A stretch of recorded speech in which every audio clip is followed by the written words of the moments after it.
What's going on, guys? Welcome back to the channel. I hope everyone is having an amazing day.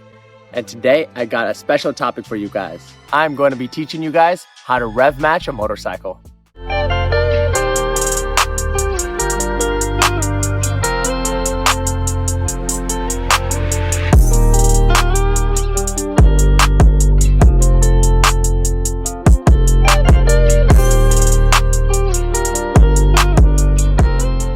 Not just any motorcycle though. We are going to be learning how to rev match a Yamaha R6. Let's go!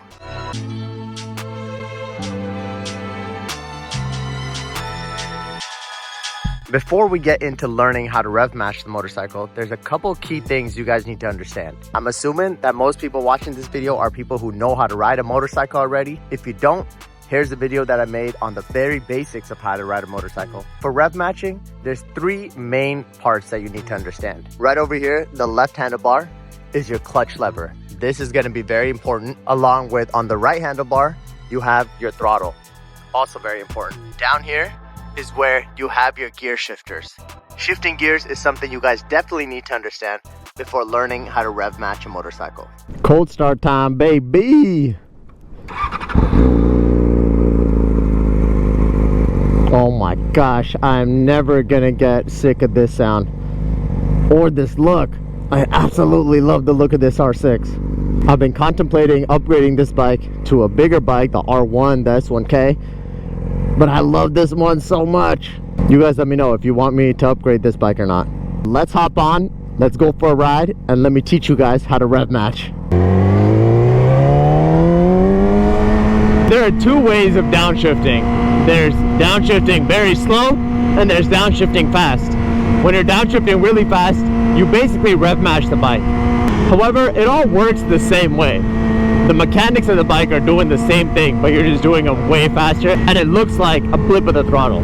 Here's how you downshift regularly, super slow. You would disengage the throttle, grab your clutch, shift down, and then slowly put yourself back into gear.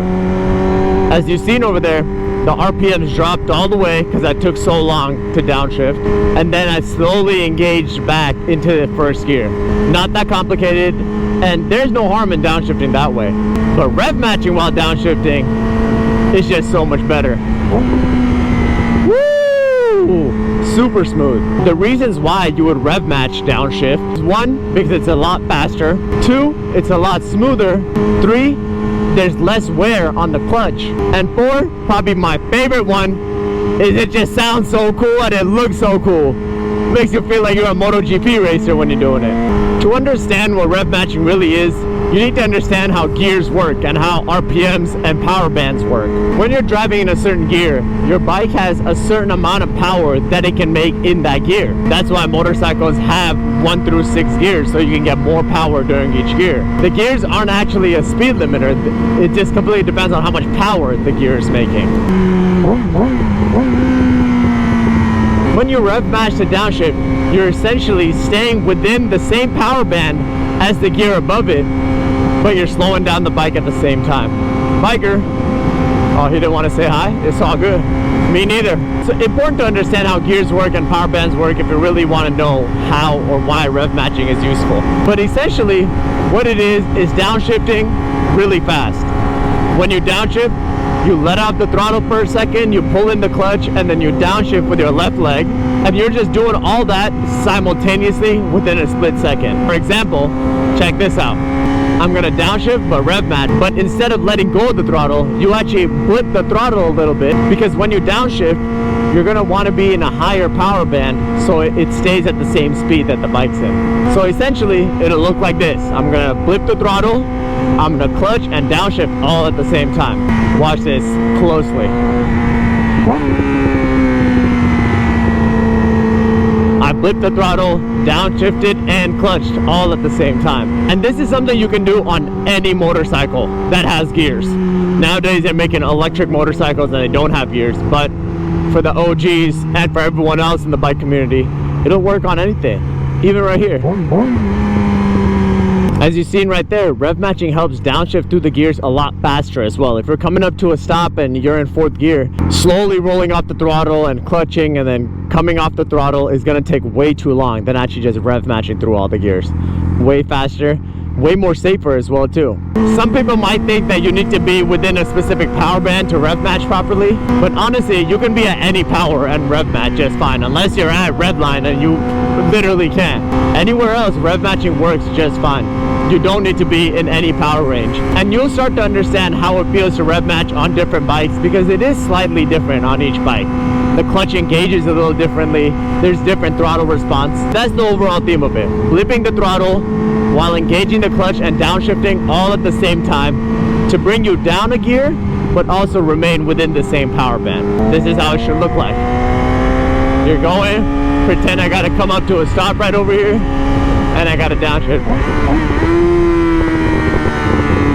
As you've seen there, I downshifted 2 gears and my RPMs flew up, and it caused the bike to start engine braking. Another reason why you should rev match while downshifting is there's less clutch wear. Motorcycle clutches are actually used to having a lot of wear on them, so you'll be completely fine. You don't want to always come off the throttle, pull in the clutch, downshift, and then slowly engage that friction point.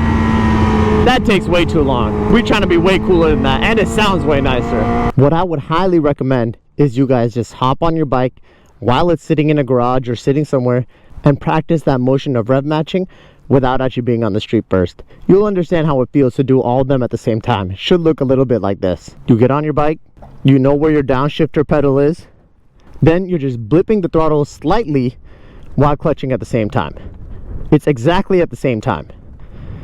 And you're letting go of the clutch quickly. If you keep the clutch held in and blip the throttle, the bike's not going to do anything. It's going to be like your normal downshift. So it's all this motion at the same exact time.